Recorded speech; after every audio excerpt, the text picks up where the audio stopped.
Is Persona 3 Reload worth your time? If you have 50 hours to spare, then yes, this is a pretty solid JRPG. Persona 3 Reload brings back the fan favorite Persona 3 back into the limelight with a fresh coat of paint, bringing the game to the modern era. The soul and atmosphere of the original have been faithfully preserved, now upgraded with modern improvements across the board, graphical fidelity, controls, combat, and more. This plays and feels closer to Persona 5 in its presentation and quality of life, but is distinctly very much the beloved classic that came out 15 years ago. I really enjoyed my time with the game, the themes, characters, combat, and although some parts of the design still show their age when compared to how things have improved in Persona 4 or 5, this is still the tried and tested Persona formula that fans and myself have come to love. You play as a Japanese high schooler who is new to town and enrolls in Gekko High School. Right away though, all is not well. At a mysterious extra hour at night, known as the Dark Hour, humans get trapped unconsciously within coffins, and hostile creatures known as shadows start roaming the world. Your character has the ability to summon powerful creatures of his own, known as personas, and joins a secret club of persona users at school to stop the rising shadow danger. In typical Persona fashion, you will go through a calendar year of school, every day split into daytime and evening activities. The day sections take form of a social sim in which you will be studying for tests, joining sports clubs, making friendships, and even trying your hand at romance. At night though, shadows roam the giant dungeon Tartarus, where you and your squad will climb the floors while fighting shadows in turn-based combat. This gameplay loop of social sim by day and dungeon crawling by night is one of the defining systems that the Persona games are now known for, but it was in fact Persona 3 itself that first made this loop popular today. The main highlight of the daytime sections is of course the iconic social link system. Across the game's different locations are befriendable characters that you can decide to spend the afternoon with. The more time you spend hanging out with these characters, the stronger your relationship with them becomes, raising your social link rank with them from 1 to 10. Each rank upward represents a stronger relationship with that character, and will reward you with these mini-story episodes that reveal more about their backstory and current problems. Ranking up also allows you to summon stronger personas of a certain type during the night section, a neat ludonarrative connection emphasizing the series' ongoing theme of how stronger human connections makes individuals stronger themselves.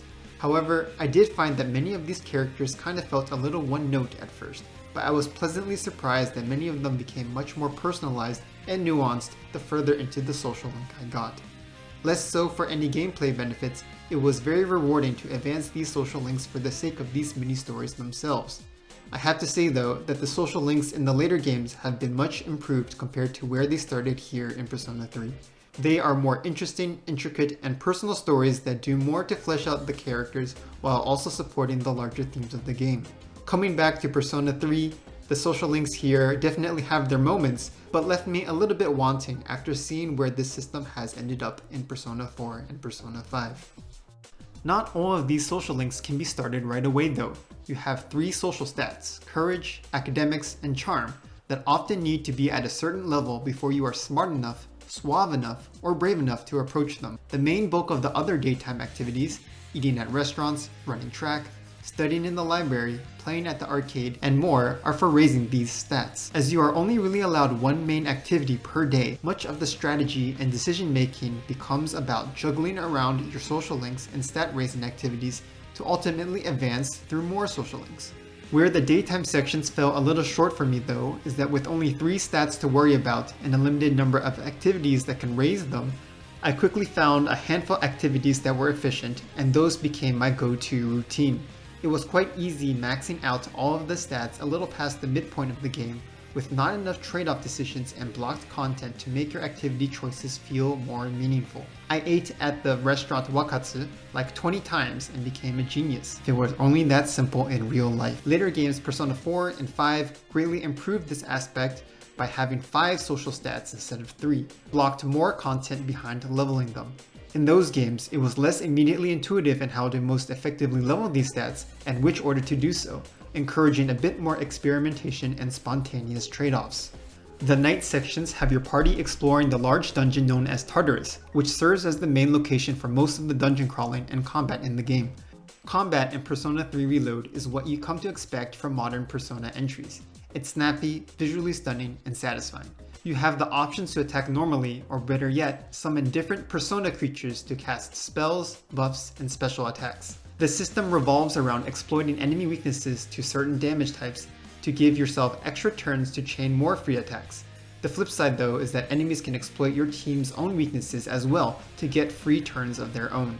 The rewards and punishment for hitting weaknesses or getting hit are both drastic, which forces the player to really engage in finding efficient ways to get those free turns, while also covering their own bases. A lot of quality of life improvements are here from Persona 5. Automatically recording enemy weaknesses when discovered, the baton pass mechanic is now the shift mechanic, allowing you to choose which member to have these free turns, and of course, full control over your teammates, something that you actually couldn't do in the original Persona 3. Some might complain that these changes reduce the difficulty of the game, but I personally enjoyed these additions as they helped move through battles faster, improving the pacing of the overall dungeon crawling. Enemy variety is fairly diverse, though there are a good number of reskin enemies which do get visually repetitive. As a whole though, the different encounters throw a wide range of skills, immunities, and group composition to keep you on your toes.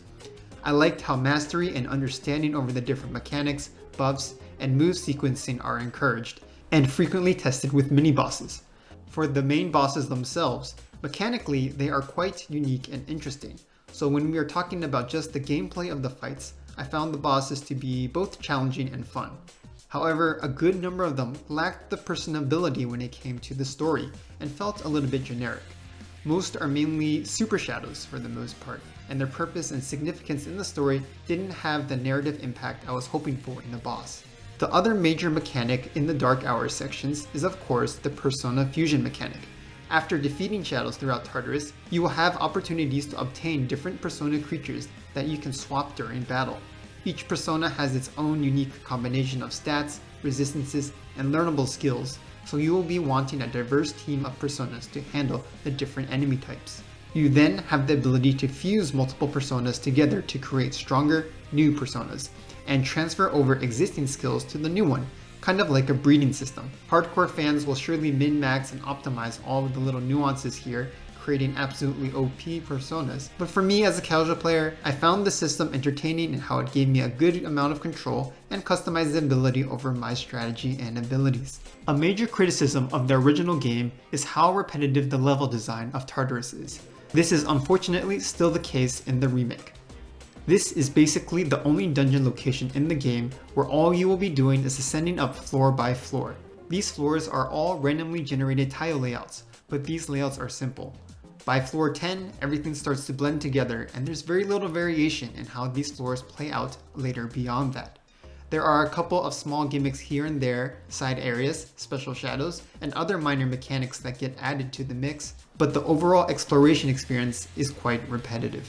While the remake as a whole does an excellent job at preserving a lot of the atmosphere, character, and charm of the original, Tartarus is one part of the game I'd like to see have more of an overhaul done to add more dynamic exploration and story involvement into the dungeon crawling. The main glue that holds all of Persona games together though is the story. Luckily, Persona 3's main narrative is pretty interesting, but it does take a while to get going. It starts off with a strong hook with its initial mystery with the ominous Dark Hour and sets up a lot of edgy imagery with the coffins and evoker guns. But once you jump into the main gameplay loop, you'll be playing for a good 10 hours or so without much story context pushing you forward. For me, the pacing felt a bit off and slow. Story beats were just not frequent enough at the start to really hook me, but it does get better as you keep playing. There are heavy themes surrounding death, hope, and self-esteem that lend the game its unique atmosphere, and some strong emotional moments in the latter half that make your time investment feel worthwhile. The cast of characters is pretty good, but unfortunately the weakest out of Persona 3, 4, and 5 in my opinion.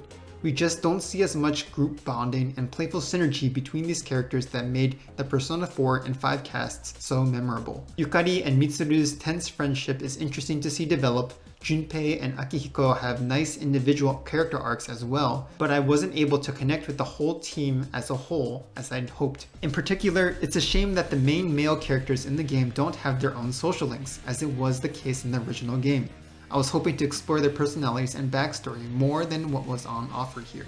Even though I levied a good amount of criticism towards some aspects of the game, I don't fault it too hard, as many of these were part of the original Persona 3's design, so I respect the decision to preserve even some of the clunkier parts of the original. The playtime of this game will take you 60, 70 plus hours or so to see it all the way through, and I genuinely enjoyed my playthrough.